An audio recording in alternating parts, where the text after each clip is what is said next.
mbabarire ntako nagize nakoze ibishoboka byose bibaho ngo ndebe ko wahinduka ariko byarakunaniye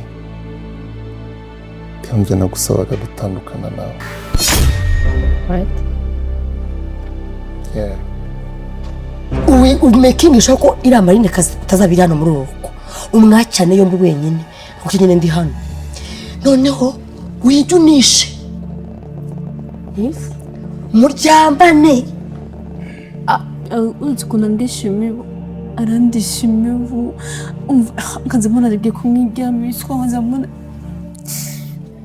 ubu tuvugana hagombwira congratulation to me abagiye kunyerekana wongeye kujya mu muryango kwa Alvin bampamagaye papa we twavuganye na mama wiwe kuri video call mama ntawe uhari ese wari biziko mama watana abana mu Rwanda ntabyuzi ntago mwagarere ku masano papa wabo rero ko bigezeho ushobora kuntukira imbere y'abantu imbere ye nazana hano nje kukureba ngira ngo dukemure icyo kibazo ukahaguruka ukana muri saro hani wanyu. Tekereza ufate iyi nzu yishyiremo abapangayi urebe icyo wakora inzu igena kwishyura no muri icyo gihe muri iyo nzu Aisha azajya agenda aho anamenya n'ubwenge abone ko byose bishoboka.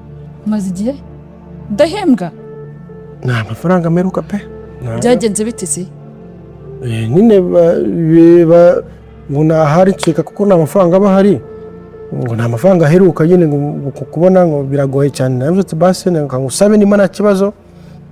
Ubwo iki oya urakabishe ako babagore mugendana nibo basigaye bagushuka nibo basigaye bagushuka kugira n'inama n'imyanzuro bakayigufatira yaje mwigisha yamfura suri kunshaka intambara ubu njye nawe turayitangira twitangire naribi erega buri amahirwe yose azana n'igitambo. icyo gitambare ni iki ni wowe nyine yemeye gutamba yisha kugira ngo akunde wowe. Ese uceka ko bwa mwe muramubwiye ese uceka karamutse amenye ibi nahisha gukorera ceka ko nubwo bushuti ari gutekereza